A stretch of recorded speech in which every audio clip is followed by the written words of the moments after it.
Good afternoon. On behalf of the Fight Colorectal Cancer team, I'm Andy Dwyer, and working in a joint appointment with the University of Colorado Cancer Center and School of Public Health. Pleased to actually bring all of you the GI ASCO recap from this last year's conference, which just a few short weeks ago in San Francisco. So we're very excited to have all of you on board with us today.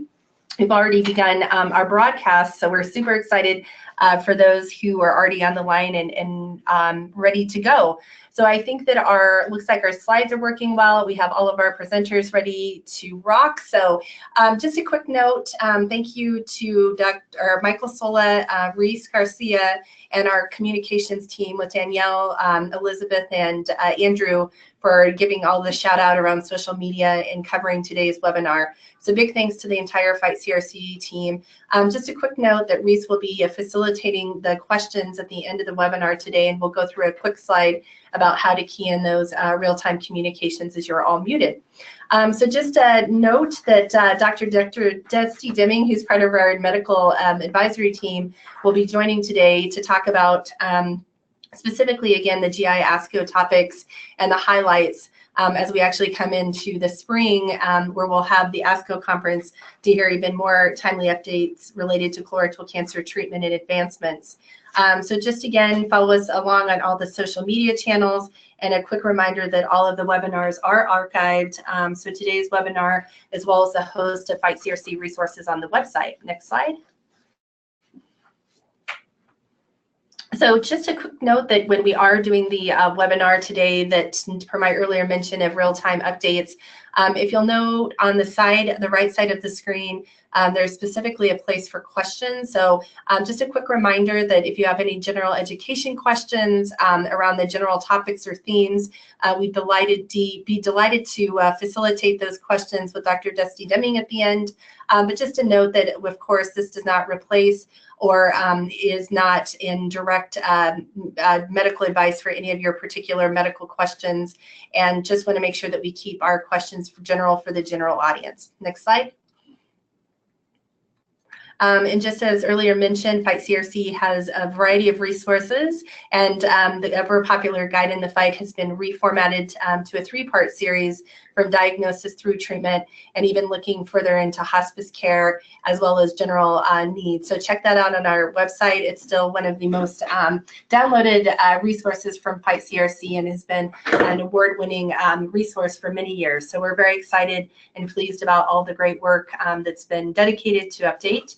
In addition, the mini mags, which are fun and really edgy, much like a health magazine, but the format really gets into specific case studies, a little deeper dive into specific topics. So right now we're currently featuring the biomarker clinical trials, skin toxicity, and a variety of other topics with their mini mags. And so please feel free to download those, order those, and then disseminate through your channels. In addition, the Put to Beauty podcast series is still ongoing, where we're featuring podcasts around very interesting and provocative colorectal cancer topics. And just a quick reminder that we have an entire suite of options available for family members, caregivers support, as well as even for health and medical professionals for dissemination and general education. Next slide.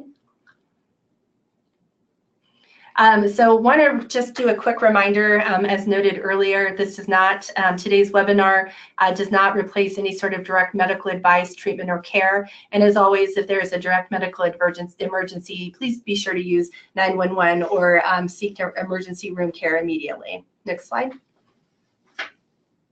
So we're super excited to have a friend and colleague, Dr. Dusty Deming, who is a GI oncologist at the University of Wisconsin Cancer Center, who is also a colorectal cancer survivor himself, and has become very near and dear to our Fight CRC team as one of our lead physicians and research advocates in terms of helping really engage our research advocates as well as our medical team and give really timely and great updates.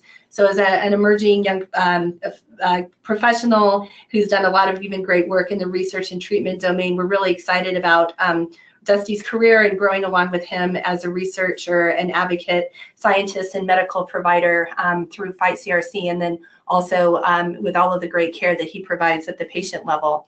So we are going to go ahead and transition to Dr. Deming to present his slides, and I'm excited to give a flavor of what is the latest and greatest in colorectal cancer research and the findings, and again, setting us up to probably, hopefully, bigger and greater things that we'll see even into June. So Dusty, I'm going to turn over the reins to you and let you take it from here.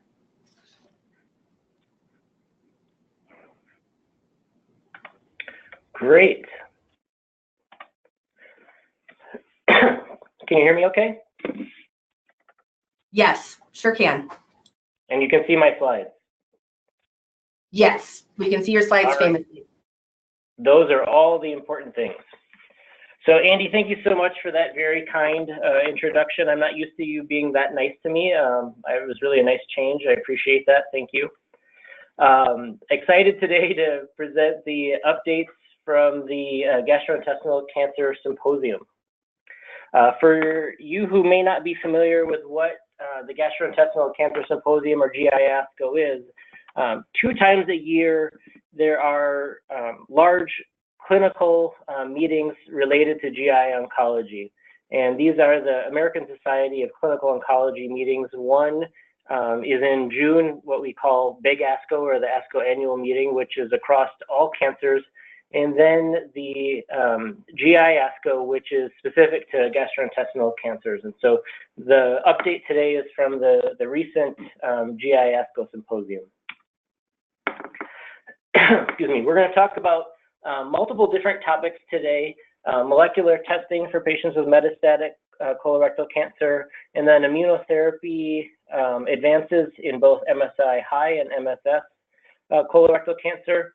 We're also going to talk about some of the data that was presented related to early onset colorectal cancer, and then some survivorship care issues, followed by some potential future directions that I'm particularly excited about. So if you're going to remember anything related to this talk at all, I think this slide, in my opinion, is the most important. For patients with unresectable colorectal cancer, it is now standard of care to get mismatch repair deficiency or microsatellite instability testing done. This testing is looking to see if there is an abnormality in the way that the cancer cells repair their DNA. If the cancer cells are deficient in mismatch repair, or they are microsatellite instability high, or MSI high, the other name for it, these cancers are much different than what we typically think of for colon cancer. And this type of testing can be done in many ways, and we don't necessarily know that one way is better than other ways, but it's absolutely critical that this be done, and we're going to talk about some of the new information, ongoing updates related to some of the therapies that are particularly important for patients with mismatch repair deficient cancers. In addition, it's now standard of care to have sequencing done of the tumor tissue to look at KRAS, NRAS, and BRAF. Now, these are proteins within the cancer cell. They tell when they're mutated, they're turned on, and they tell the cancer cell to grow, grow, grow, divide, divide, divide, basically be a cancer cell. So independent of other signals that would typically tell the cell to grow, these mutations turn that signaling on so that the cancer is always getting that signal. This is important for us to know because it tells us that therapies like cetuximab and panitumumab that would typically target anti-EGFR will not be beneficial for patients with KRAS, NRAS, or BRAF mutations on their own. But excitingly, there's also treatment options and clinical trials ongoing for these individual subtypes of colon cancer. So we're in an era now where people aren't just diagnosed with one type of colon cancer and that's the only type there is. Colon cancer is actually a very heterogeneous disease made up of many different subtypes. So definitely, if someone has metastatic colorectal cancer, it's important that they know that their cancer has been tested for mismatch repair deficiency, KRAS, NRAS, and BRAF. Excitingly, there are also some new markers that are coming along. They're either currently in clinical trials or soon to be in clinical trials. These markers include the NTRK mutations, PIK3CA mutations, HER2 amplification, and then also tumor mutation burden. So tumor mutation burden is different than microsatellite instability. In microsatellite instability, the cancers can get a large number of mutations, but there are also cancers that are not mismatch repair deficient that have a high tumor mutation burden and may benefit from some immune therapy strategies. So again, very critical for patients with metastatic colon cancer to have testing for those things above the black line. However, the lower things are also markers that may be important, and for some patients going on to clinical trials, these may be additional tests that are done. So let's talk about the updates for immune therapies for MSI-high colorectal cancer. So at GI ASCO, there were a couple presentations related to a study called Checkmate 142. Checkmate 142 looked at patients with this mismatch repair deficient or MSI-high colon cancer. So again, these are patients whose cancers can't fix the DNA when mistakes are made. So these cancers develop hundreds, if not thousands, of mutations. And so it's easier for the immune system to identify these cancers as abnormal because there are so many differences in their DNA. And this study looked at two different therapies. One was nivolumab, which is a checkpoint inhibitor and anti-PD-1 therapy, versus the combination of nivolumab and ipilimumab, which is another one of these immune checkpoint inhibitors. Both of these therapies have the goal of kind of speeding up the immune system to fight the cancer. And so at this point, these therapies have been used for quite a while in this study. And so this is kind of an update on how the patients on these studies have done. First, we'll look at the group that received nivolumab alone. And when you look at this graph, which is called a waterfall plot, what you can see is that lines going down mean that the patient's cancer shrunk by that much. Lines going up mean that the patient's cancer grew by that much. What you can see is in this cohort, a majority of patients' cancer was able to shrink because of this therapy, which is very exciting. So the anti-PD-1 therapy alone, there were multiple patients who had a complete response, meaning on their CT scans, we can't see evidence of the cancer still being there. And also many what we call partial responses, where we can still see the cancer, but it shrunk substantially. On this next graph, which is called a swimmer's plot, what we see is how long these patients have been able to be on study. Now on this graph here, we're looking at only the patients who had a response to the therapy. But what we're seeing is that if patients respond, which is somewhere around maybe half of the patients, those patients can do well for a very long time, with some of these patients being out over 120 weeks. So this is really, really exciting to see that for this population of patients. Now again, this is a small population. MSI-high colon cancer is only about 4% of all metastatic colon cancer. But if the patients do have MSI-high or mismatch repair deficient colon cancer, they can have very significant benefit from nivolumab, not only in the depth of response, but also in how long that response persists. When we look at the combination of nivolumab and ipilimumab, so dual checkpoint blockade, kind of the fancy term for this, what we see is that almost 80% of patients had a reduction in the size of their tumor to some degree, which is absolutely amazing and really exciting data to see the number of patients who are benefiting from this therapy. If we again look at the swimmer's plot, we can see that the vast majority of patients who responded are still on these therapies, though it's not been as long, it hasn't been studied as long as the single agent nivolumab arm was. So we still don't know exactly how these patients are going to do in the long term, but even out, many of them 60 weeks still responding to therapy. This is really, really exciting data, and I think going to be a great advance for patients with this subtype of colon cancer. So next let's talk about immune therapies for microsatellite stable colon cancer. At GI ASCO, there was an update of the data on atezolizumab and cobimetinib. The first part of this phase 1 clinical trial was resulted a little over a year and a half ago, which was one of the first therapies to actually show there could be patients with microsatellite stable colon cancer respond to an immune therapy approach. And so this combines two drugs, atezolizumab, which is an anti-PD-L1 therapy.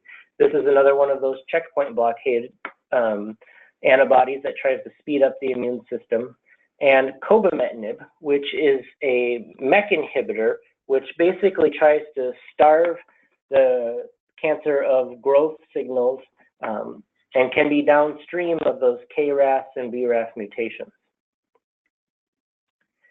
In this study, there was initially multiple cohorts, but we're going to be focusing on the metastatic colorectal cancer patients who receive the combination of atezolizumab and cobimetinib.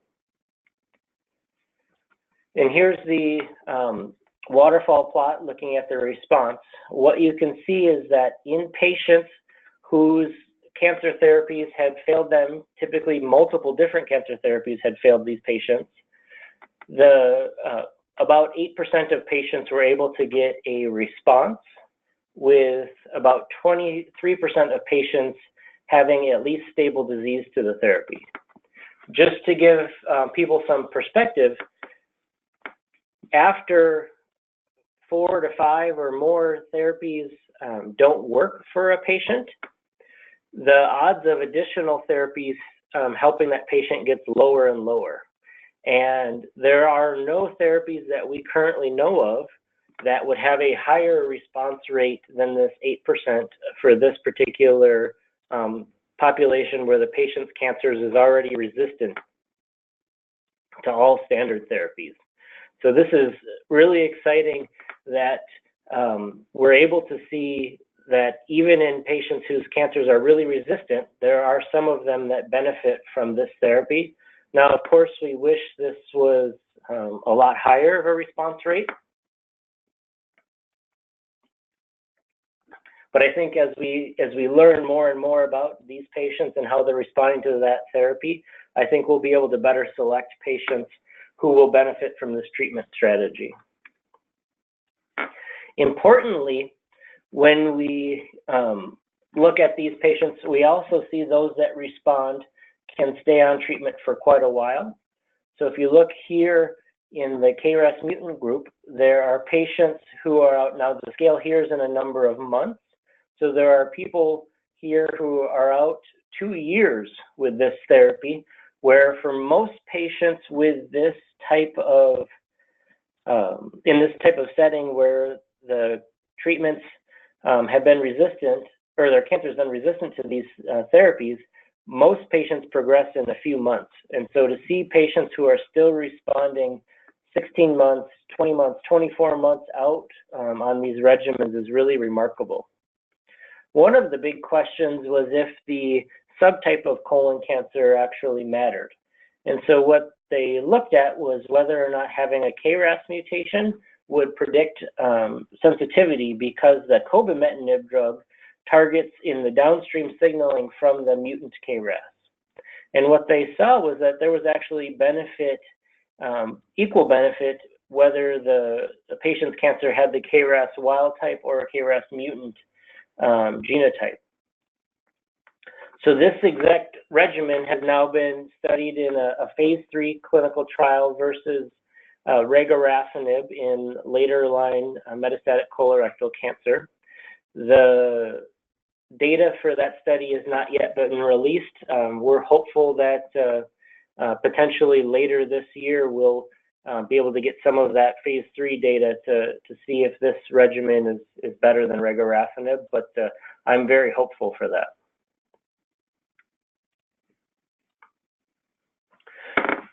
Even though the response rate for this regimen was not very high, I think what we're seeing here is that actually these patients are benefiting quite dramatically from this from a survival standpoint. So typically the survival curves for late-line metastatic colorectal cancer unfortunately drop pretty quick. And what we're seeing here is on the survival curve for the patients on this study, it doesn't drop quick at all, and it actually just slowly tapers off. So I think what that means is that even in this late-line refractory setting, these patients are receiving significant benefit such that it is prolonging their life, even if it's not shrinking their cancers. So next, let's talk about early onset colorectal cancer. Early onset colorectal cancer, especially in the last few years, has received a lot of press. One of this was related to a recent manuscript that demonstrated increasing rates in the U.S. of colorectal cancer in people in their 20s and 30s. What you can see here in these graphs is the rate per 100,000 of patients and the new incidence of colorectal cancer is going up in patients in their 20s and also in their 30s. These aren't dramatic increases, meaning it's not growing by leaps and bounds, but there is a significant steady incline that is continuing to happen. And I think for all of us, me especially being one of these patients, I'm probably a dot somewhere on here. What this means is that we need to start thinking about our screening strategies and start thinking about why this is the case. And so one of the questions was, well, is this only a U.S. population problem, or is this something that's also more of an international problem? And so Dr. Joseph Sung presented an international experience with early onset colorectal cancer. This looked at data from the International Agency for Research on Cancer, which includes data from patients in the United States, United Kingdom, Sweden, Japan, and 2 sites in China, and looked at over 113 million individuals. And what we can see is that if you look at these very busy graphs, what you can see is that there is still a lot less patients with colon cancer who get diagnosed at age less than 55. So the vast majority of patients are greater than age 55 when they're diagnosed with colon cancer. So it's almost 90% of patients are over age 50. And in the US, in the people who are over 55, there's a significant decline in the rate of colon cancer. And I think a large part this is attributable to improvements in screening for colorectal cancer. This is due to improvements in screening for colorectal cancer. But unfortunately, in the group that is not getting routine screening, what we're seeing, and again, now these are on very different scales. So if you look at the difference between 125 versus 5, much different scales. But what we're seeing is that in the US, the orange bar here, there is a steady increase with time for colon cancer. And that is seen similarly in the 2 sites in China, and also to a lesser extent in Sweden. If we look at rectal cancer, the data is similar, though I think the early age onset is more prominent.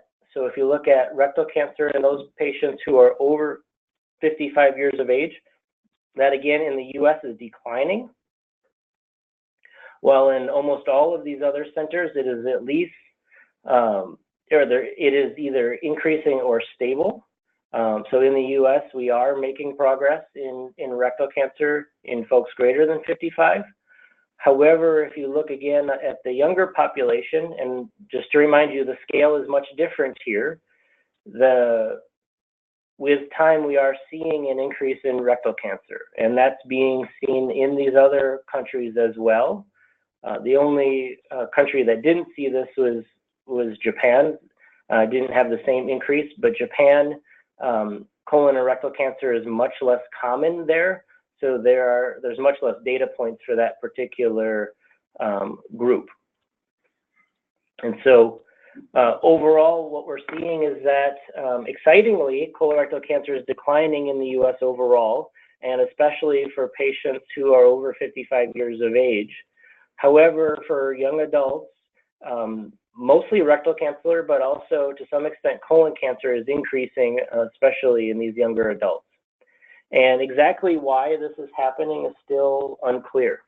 When we look at the genetics of patients whose cancers occur when they're in their 20s and 30s, in general, there's not an obvious difference.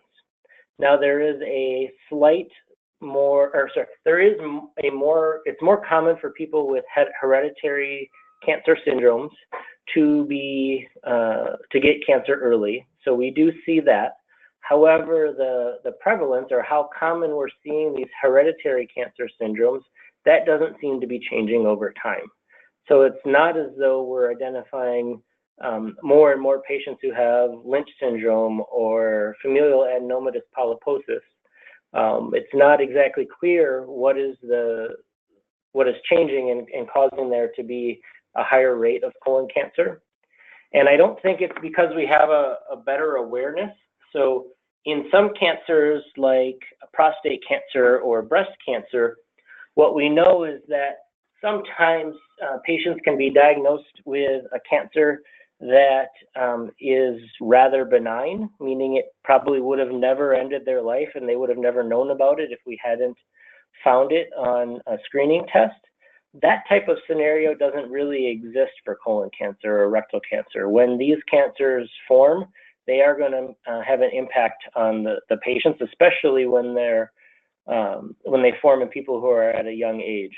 And so I don't think this increasing rate has at all to do with just detecting these cancers more.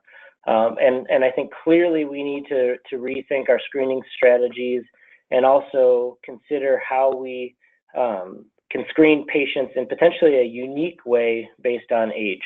So one of the problems with just automatically accepting a colonoscopy screening for people in their 20s or 30s across the board is that there are risks to that procedure. And the risks of a cancer forming, the rates of a cancer forming are very similar, if not less common than some of the bad side effects that can go with colonoscopy. And so it's not an easy decision to put all 20 and 30-year-old patients through colonoscopy screening, but I think we need to think about whether there are DNA stool tests or other measures that we should be thinking about more commonly in younger adults, but that's an area that's going to need a lot more dedicated evaluation. So next, let's talk about survivorship care.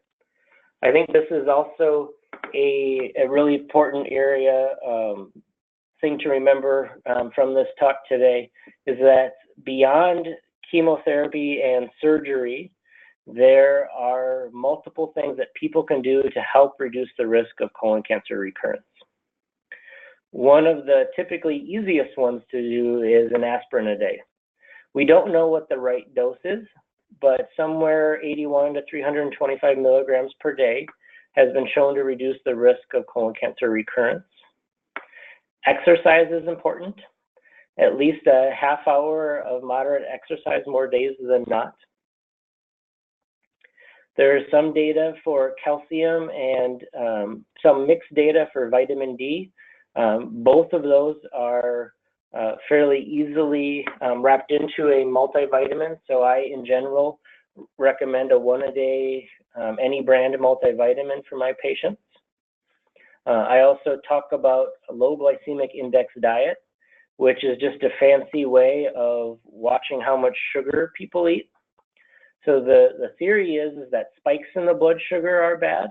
And so eating a diet that has more complex multigrain whole wheat carbohydrates and less simple sugars, dessert type sugars, high fructose corn syrup, the diet that all of us should be on anyway, but is hard to stay on.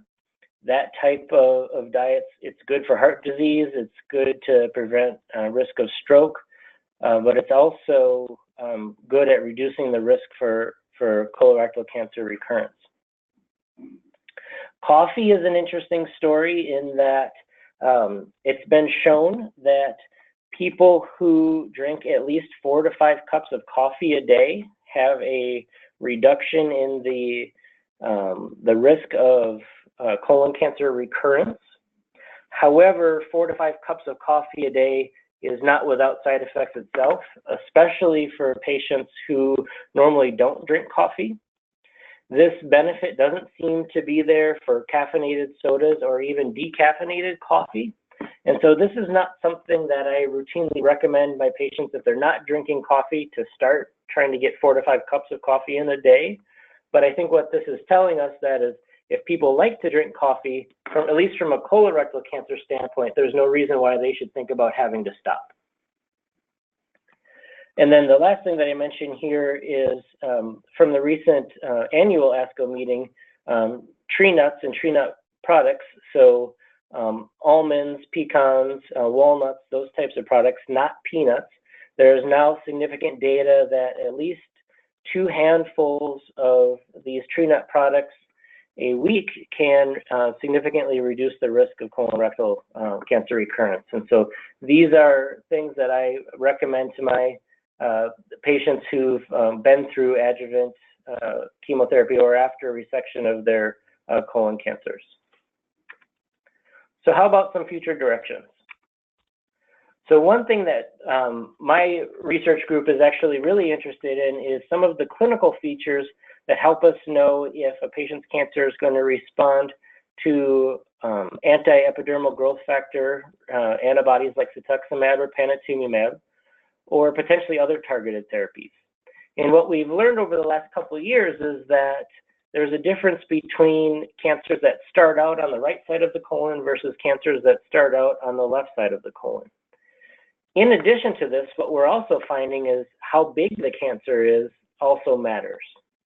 And so what we've shown is that in patients' cancers who are bulky, which means that any one of their cancer spot measures at least as wide as a golf ball, those patients don't respond to therapies as well.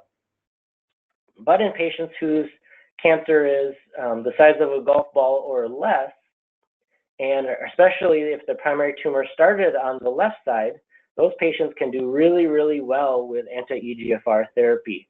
And many of these people received anti-EGFR therapy without additional chemotherapy. And so that could also improve the quality of life of these patients if we can avoid chemotherapy and just do the targeted therapies. So this was studied in a fairly small cohort of only 70 patients, but we're looking forward to seeing if this analysis holds up when more patients are involved. Next, one area of research that everyone's going to hear a lot about in the coming years is circulating tumor DNA.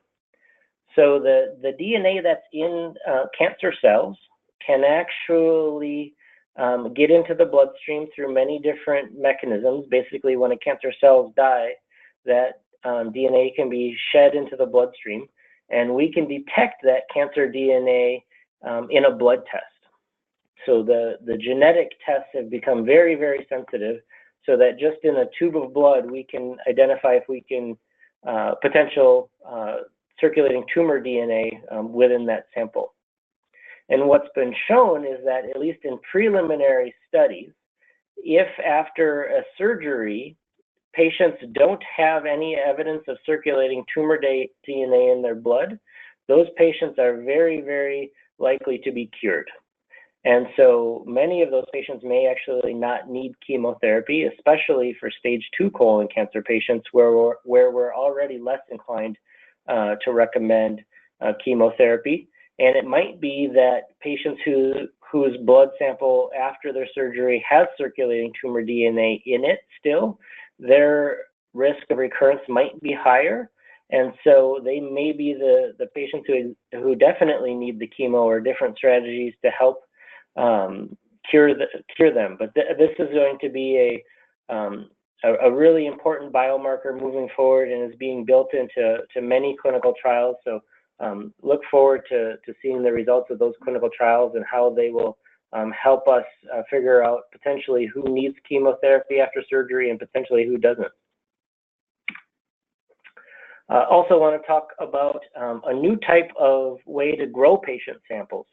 So my lab has spent a lot of time trying to figure out what's the best way to grow cancer in a dish, because most patients' cancers don't actually like to hook onto plastic. And so we've gone to actually being able to grow patient sample in a jello-like substance. And when we grow the patient's cancer in this substance, it forms these structures that we call spheroids. And these spheroids when we stain them, look a lot like the tumor they came from. We've done many studies to show that they are actually very representative of the patient's cancer that they came from. And we're now doing studies to see if we can predict how good patients' cancers will respond to therapies. So we're doing studies now where we're treating the patient's spheroids with the same thing that the patient's getting in clinic to see if we can predict response. Eventually, we're hopeful to have a test where we can screen a number of chemotherapies and be able to predict which one's the best for that individual patient. So very personalized medicine. So in summary, the treatment strategies for colorectal cancer continue to evolve. There's many exciting clinical trials that are ongoing and resulting soon. The molecular classification and kind of subtyping of colorectal cancer is absolutely critical for us identifying the best treatment options for patients.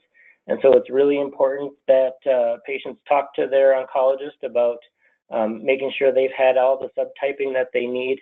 And excitingly, through improvements in technology, we're also going to understand better which patients are going to respond to which therapies and potentially also have better screening strategies. So I'm happy to take any questions, but I also want to give Fight CRC a big shout out for their work with the clinical trial finder. I think this is really a great resource for patients and something that I'm really excited that Fight CRC took on and has brought forward. I refer many of my patients to this tool to help them think about clinical trials and even use it myself on occasion.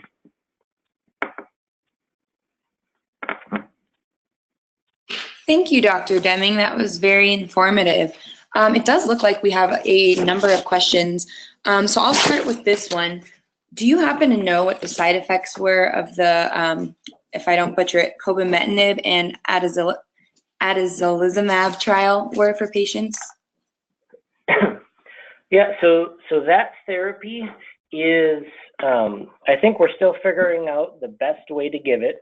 It is tolerable, but it is not an easy therapy by any means. Those therapies together have risks for diarrhea, fatigue, rash, and kind of nausea being the most common. Now, those tend to be things that people can get through pretty well. And as you can see, there were patients who were on it for quite a while, but it's also not a very easy therapy either. Great, thank you for that. Another question that we had was regarding the SWOG study with Dr. Kopitz this year using the combination vemurafenib with standard chemo in patients with BRAF mutations. Could you speak to what this means for patients with these with this now being updated in the NCCN guidelines? Yeah. So I'm actually part of that NCCN panel that helps write those guidelines. And the study that you're referring to is a study that looked at the combination of vemurafenib, cetuximab, and irinotecan. And excitingly, this combination was much better than the standard of care irinotecan and cetuximab that has been used for many years for patients with BRAF mutant colon cancer. This regimen has been approved by NCCN now, and hopefully will be available to patients. Sometimes when the guidelines just come out, there's a little bit of a delay before insurers are up to speed on things. But I think this is a great advance for patients with BRAF mutant colorectal cancer.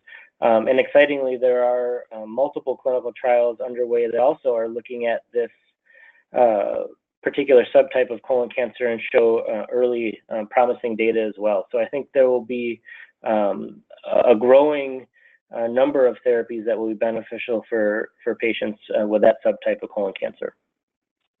Wonderful. Which is that's really important because that's one of the subtypes of colon cancer that unfortunately has one of the worst prognoses. So it's definitely an area where new therapies are needed quickly. And I know you briefly mentioned cost, and so one of these questions actually is a nice segue into that. Has the University of Wisconsin changed any of its patient messaging since 2016 regarding affordable care changes related to survivorship? And this comes from one advocate noticing that there weren't many posters or talks regarding the cost of multi-therapy drugs.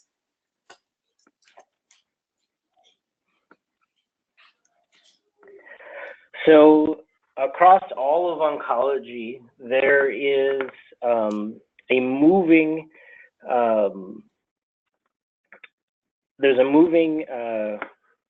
means by which we're trying to better evaluate value.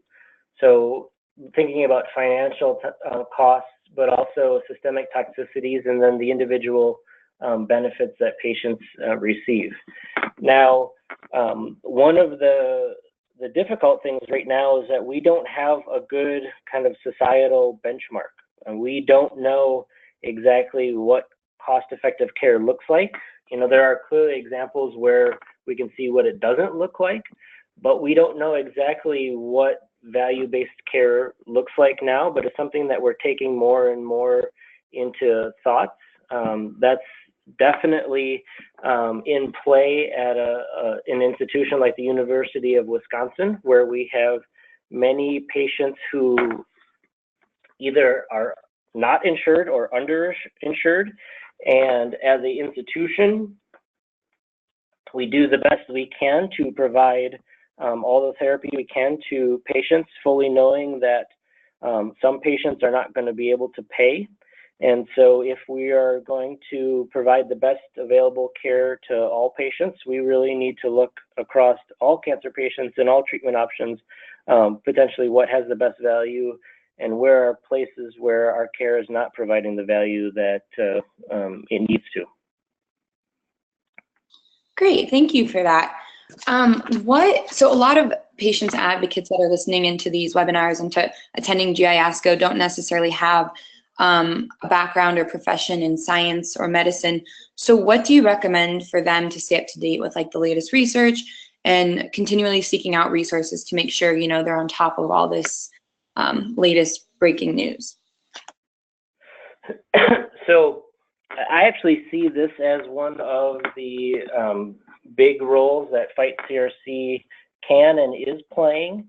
You know, providing wonderful GI ASCO updates like this, I think is a great resource, but there are multiple venues in which to do this, both online, but also at these conferences. I think social media is good and bad at the same time. So in kind of following social media updates related to some of our the clinical trial work, you tend to get highlights of things and may or may not necessarily get the full story. So I would be a little wary about, you know, what exactly is coming across Twitter or Facebook.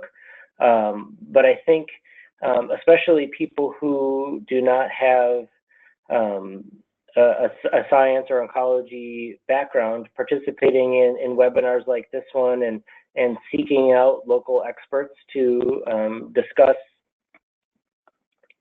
new findings, and also discussing findings through organizations like Fight CRC is really important. Wonderful, thank you. That's very insightful. So it looks like we had a few more questions come in. Could you speak to the difference between CEA numbers and CTC numbers for a patient in terms of guidelines and helping understand what to look for? So by CTC, I'm guessing we're talking about, I guess I'm not sure what we're talking about with CTC. CTC can mean circulating tumor cells. That could be a reference to what I talked about with circulating tumor DNA. Both of those are currently experimental and not standard of care in any means. With CEA and following for recurrence, in general, any one number of a CEA doesn't mean a whole lot. And comparing CEAs from one patient to the next patient doesn't necessarily help either. The CEA test, it's more important to see what the trend is over time. And small changes, especially changes that stay near the normal range, I typically don't get too excited about. But if we're seeing CEA changes that are, for example, you know, doubling every couple months, that is something that gets me more nervous, but is also not necessarily mean that the cancer is back, in that CEA is not a perfect test. But if we are in that instance, it definitely means that we should be thinking about doing CT scans early if they're not already planned to be done in the near future. Great, thank you. Another question we had come in was regarding whether aspirin, vitamin, and coffee, all those survivorship areas you mentioned, if those would benefit patients in treatment as well. So that's a very good question. And it varies from study to study when the dietary measures were recorded.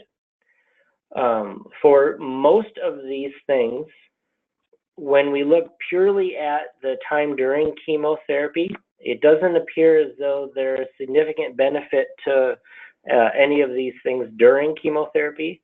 Now, that doesn't mean you shouldn't try to be active and eat well during chemotherapy, but at least from the data we have now, we don't know that trying to do all these things during treatment matters as much as the time shortly thereafter treatment. And so for most of my patients, what I tell them is that during treatment, do what you need to do to get through the treatment. So if you can't exercise routinely because of the fatigue and things that go along with the treatment, then, you know, do the best you can. If you know, one thing we know about FOLFOX chemotherapy is that carbohydrates really help with the nausea that can go along with it. And so eating more carbohydrates during FOLFOX, if that's what you need to do to get through the chemotherapy, then in my opinion, that's perfectly fine.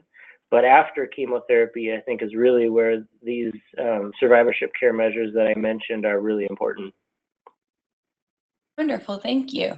So we still have a few more questions. Are there any specific tests you recommend for a patient stage 4 MSS status facing possible recurrence, or to test for recurrence at that stage? So the best tests that we have to detect recurrence or possible recurrence in general are the CEA test and high quality CT scans with IV contrast. I don't routinely recommend PET CT scans for this indication because actually on a regular IV contrasted CT scan, we get higher quality images and we can see things smaller things than we can with a PET CT. So on a PET CT, the CT portion of it is actually a lower grade CT scan than you typically get with an IV contrasted CT scan. So those two measures are the things that I would recommend the most to look for recurrence. Now, if there is a finding that we're not sure is cancer or not, usually biopsying it makes sense, depending on the situation. If it's not something that's easily biopsyable, then that is where I will use PET CT scans to get a better idea of if that area is PET avid or not. Okay, great. And do you have any experience or any background on if plant-based diets are an option for cancer patients, or if any research has been done with regards to how that might fit into survivorship? So the diets that I've seen the most convincing data for are a low glycemic index diet. Now, diets that are in general higher in fruits and vegetables also seem to be better. One of the interesting things is when we think about diets that are high in animal proteins or potentially animal fats, those types of diets have been shown to have people be at increased risk of developing colon cancer. But to my knowledge, there's no data indicating that that diets that are high in animal protein or fats increase the risk of cancer recurrence. So in general, low glycemic index diets, diets that are higher in fruits and vegetables, tend to be better diets for patients with colon cancer that's been resected. Now, if a patient does have an ostomy, that can make it much more difficult to have a plant-based diet.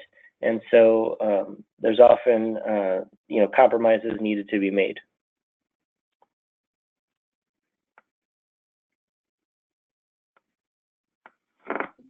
Sorry about that, I was on mute. You also mentioned biomarkers. What are your thoughts about broad-based tumor genomic profiling versus individual markers?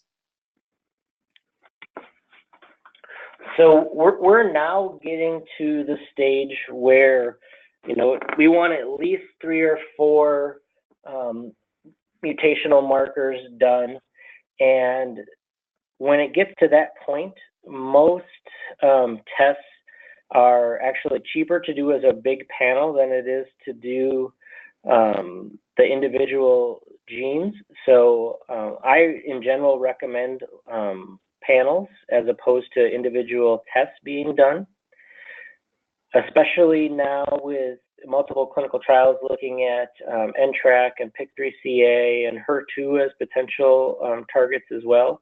These panel tests offer the potential ability for patients to seek non-standard of care therapies for particular alterations, and it ends up typically being as cost effective to do the large panel as it is to do the number of individual things that we're interested in now. The other kind of dirty secret with this is that most places that are doing this type of sequencing, if you order the individual different genes, they actually run the whole panel and only send you back the individual genes that you requested. And so I think in general, it makes more sense to do large panels, and was excited that the NCCN added to the colon cancer guidelines the individual tests or a sequencing panel. So hopefully more and more patients will be able to get sequencing panels done as standard of care. Great, thank you. Well, in the interest of time, we will stop our questions there.